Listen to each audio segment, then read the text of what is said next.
శ్రీమాత్రే నమః.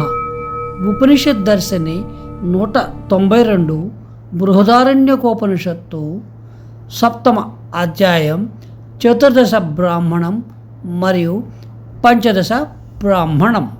ఈ బ్రాహ్మణాలలో గాయత్రి మంత్రాన్ని ఏ రకంగా కీర్తిస్తున్నారంటే, ఓ గాయత్రి, నీవు త్రిలోకాత్మకమైన ఏకపాదం గలదానివి.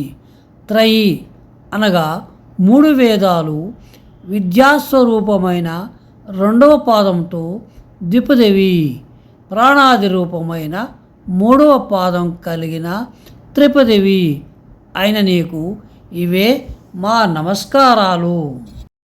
సూర్యమండలాంతర్గతుడైన పురుషుని రూపాన్ని కలిగి చతుష్పాదిగా కీర్తించబడ్డావు. నిజం చెప్పాలంటే నీవు నిరుపాధికంగా రూపము లేని దానివిగా నీవు ఎవరికీ తెలియబడటం లేదు. రూపము లేని నిన్ను తెలుసుకోవడానికి మా శక్తి చాలదు. తురీయమైన సరోరజసి అనే దర్శన పాదం కలిగిన నీకు మా వందనాలు. నీ దివ్యపద ప్రాప్తికై ప్రయత్నించే మాకు విఘ్నాలు కలిగించే శత్రువే విఘ్నాలను పొందుతాడు. విదేహప్రభు అయిన జనకుడు బుడిలుడు అశ్వతరాశ్యుని కొడుకు అనే మునిని అడిగాడట. ఓ బుడిలుడా, నీవు గాయత్రిని ఉపాసించావని చెబుతున్నావు కదా, అటువంటప్పుడు నీ హస్తాలతో ప్రతిగ్రహ దోషం అనగా దానం స్వీకరించిన దోషం ఎలా సహిస్తున్నావు అని. దానికి బుడిలుడు, నేను గాయత్రి యొక్క ముఖాన్ని తెలుసుకోకుండా ఉపాసించాను అని చెప్పాడు. అందువల్ల నాకు ఈ పాపాన్ని సహించవలసి వస్తోంది.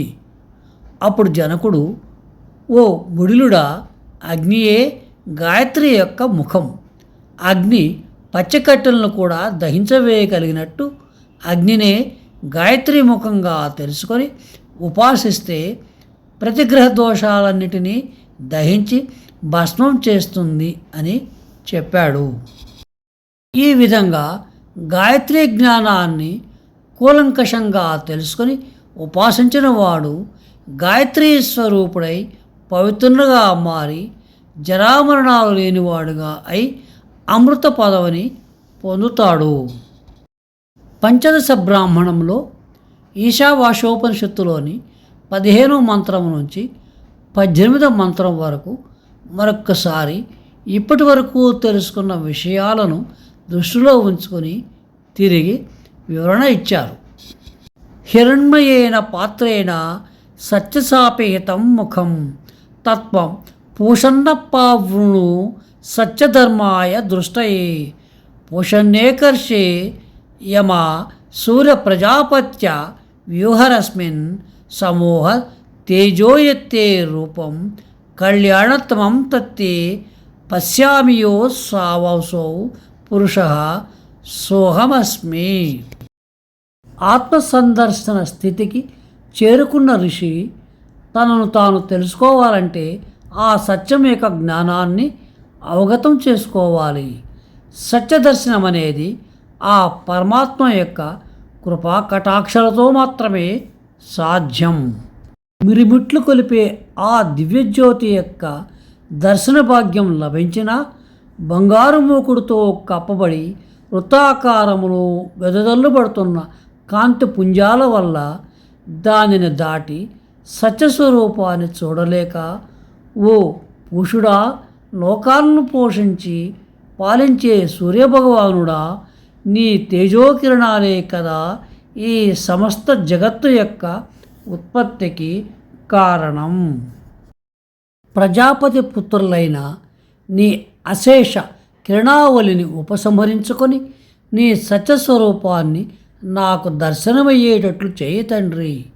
నీ రూప సందర్శనంతో నేను పునీతుడినవుతాను అని ప్రార్థిస్తున్నాడు. ఓం వాయురనిల మమృతమేధదం భస్మాంతం శరీరం ఓం క్రతోస్మరకృతం స్మర క్రతోస్మరకృతం స్మర. ప్రాణవాయువు మరియు అనిలం అంటే బయట గాలిలోని ఆక్సిజన్తో కూడిన వాయువులను ప్రాణాయామ ప్రక్రియతో మదించినప్పుడు పుట్టిన ఉష్ణంలో మన శరీరంలోని పంచభూతాలు శుద్ధి చేయబడతాయి. తల్లి గర్భము నుండి తెచ్చుకున్న పంచభూతాత్మకమైన శరీరం అగ్నిలో పుటం పెట్టబడుతుంది. దానినే ప్రాణయజ్ఞం అంటారు. నీవు ఏ విద్యాపాసులతో ఈ స్థితిని పొందగలవో దానిని స్మరించు. తిరిగి ప్రాణయజ్ఞాన్ని చేయి. చేసిన దానివల్ల వచ్చిన స్థితిని స్మరించు. అగ్నేనయ సుపధారయే అస్మిన్ విశ్వానీ దేవ వైనానే విద్వాన్ యుయోధస్య జుహ్రాణమేనో భూయిష్టాం తే నమ భుక్త్యం విధేమా. ఓ అగ్నిదేవ, ఆ పరమాత్మకు మరో రూపమైన నీవు మమ్మల్ని మంచి మార్గంలో నడిపించు. నీవు ఈ జీవుల యొక్క అన్ని కర్మలను తెలిసినవాడవు. జన్మజన్మల నుంచి మాతో మోసుకొని వస్తున్న పాపకర్మలను భస్మం చేయి అనే ప్రార్థనతో పంచదశ బ్రాహ్మణం ముగుస్తోంది. సశేషం. శుభం భూయాత్.